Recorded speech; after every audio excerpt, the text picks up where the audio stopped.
Hi, well, here we are again. From my last video where I printed some lights off from the Typhoon H. I said towards the end of the video that I was going to add something else in the pipeline. Well, I'm actually printing them out now. I'm on the fourth one. I've printed 3 out, and they're actually the prop guards for the Typhoon H. Now these are what I've printed out. As you can see, they're very, very detailed. They're quite strong, and what's more, they just clip on. Now, yeah, you can buy these on. You can buy prop guards on some of the websites, and they're reasonably cheap. But these, when they're on, look the part.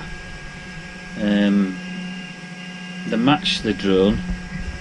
They clip on and off, and I'll show you in a moment how they actually clip on. As I say, I've 6 to do now. I'll just as you can see, the detail on that, and even you can see the edges of that, like little flats all the way around. Now if you go over to the bench,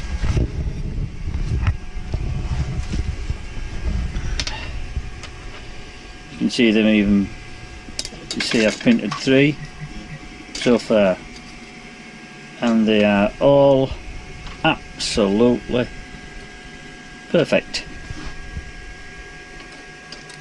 There's no flaws, no nothing. That's, as I say, that's why I chose this printer. It gives you print after print, and if you just bear with me a moment, I'll just get a raft that these come off. Right, here we are. I'm just showing how the actual prop guards fit. Some of a top part and a bottom part. These don't. These just simply clip on, and that's it. I'll show you with the propeller on.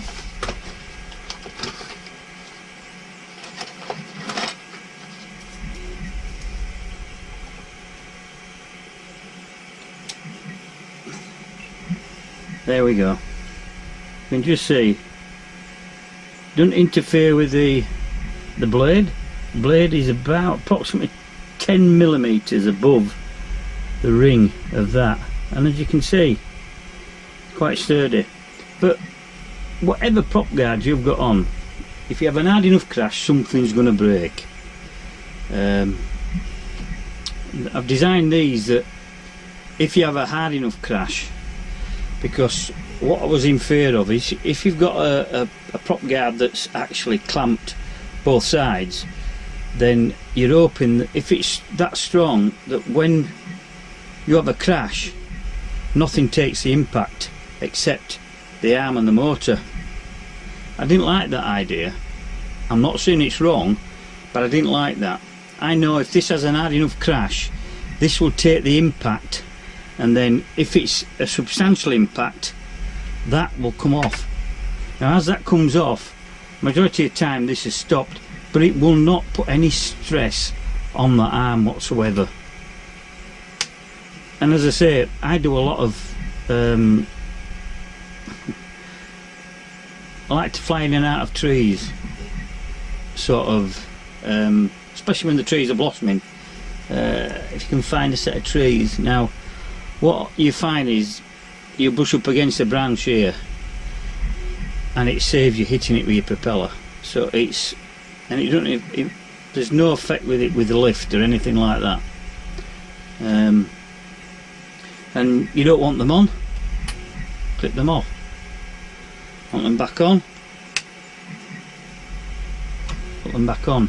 Now that, as you can see, Oh, I'll show you from an angle. That's how they look. Neat and very, very tidy. But anyway, just thought I'd show you how those clipped on. I'm back. As you can see, that is the raft that one of these actually comes off.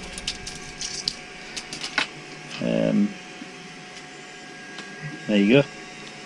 It just breaks clean away. There's no damage to it at all underneath. You see that? And the way I do it is, you can't always, a lot of people try and print things out and actually print it all in one go. Well, yeah, I could have printed all these all in one go, but what you've got to remember on printing anything is 3D printing has a grain. If you want to look at like timber, the fact that you wouldn't cut timber and joint it a certain way with the grain because it will be weak. Now, I personally like to print the clips separately, and the clips then, they're on, the holes are put corresponding on the plate, on the clamp and the clip, and then I glue them together with the adhesive that I make, and then there's two small self-tapping screws in there,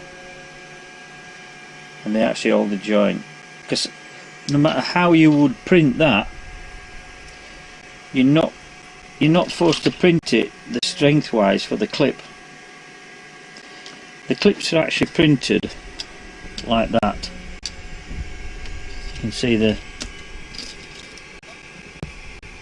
that is the strongest way to print that clip. You can print it stood up like that, but your lines go across, so when you actually use the clip, it's weaker than it is printed like that. I know, because I've tried them. So you couldn't print that and print it the right way. If you wouldn't stand the print up like that, it's laid down, because that's the strongest way. So you've got to remember that. But I'll just take you over to the printer. It's actually printing one off now.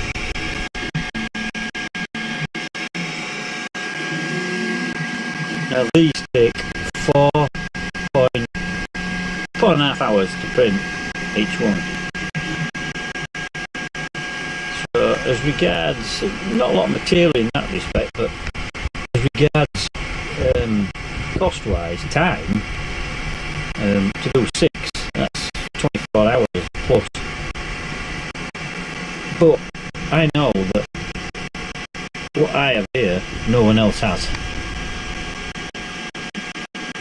And if you do damage one of these, just print another one off. I know they're cheap, but they don't look as good as these do. If you look over on the top view, that's the shape. So it's nearly the size of my platter, my build plate, and it shut the door and then it keeps the heating. It just carries away and prints.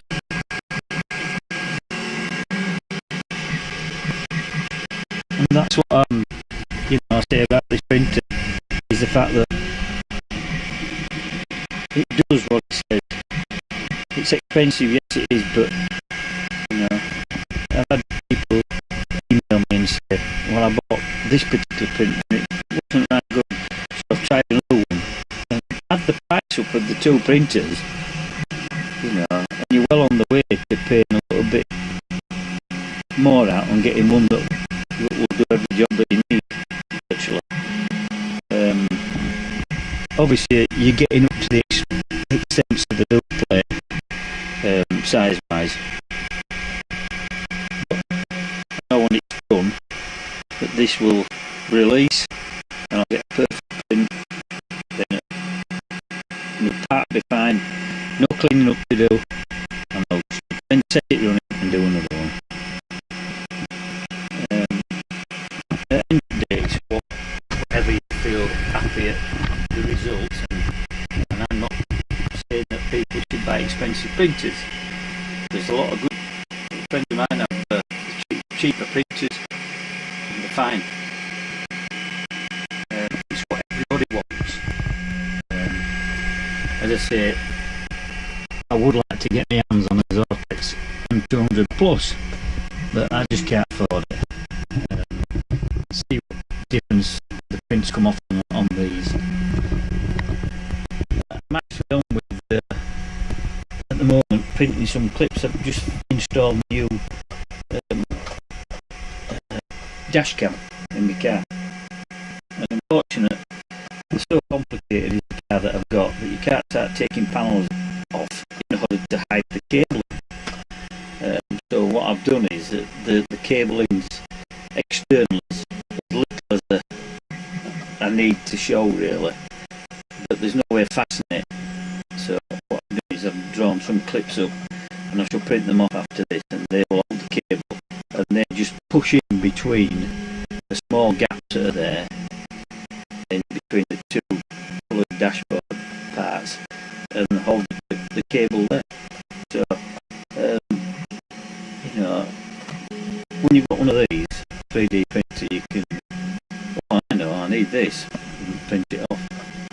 As I say, I've got some other parts on the pipeline.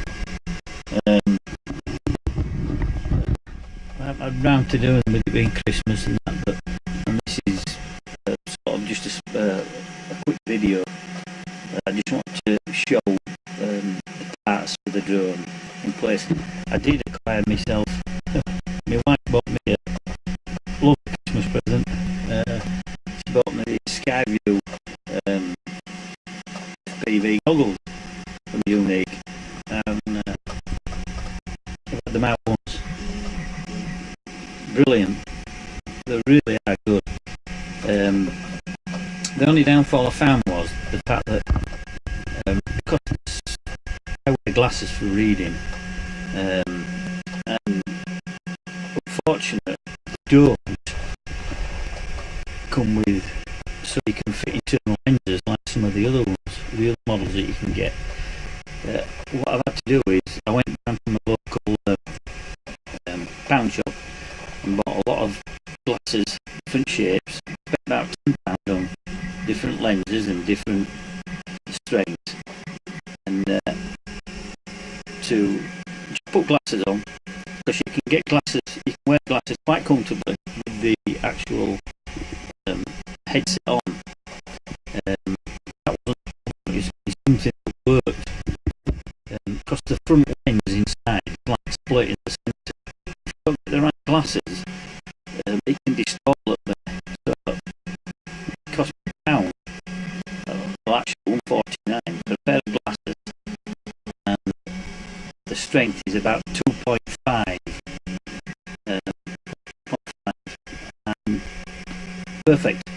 Great picture, good quality, and they're not too expensive. So I'm looking forward to a bit more flying. I just had it out in the yard on a bit of dry day, and you've got to tend to move your head a little bit. It's strange really. I mean, I have the Sonic PlayStation PS4 with the VR headset, and it's absolutely outstanding. And I've got used to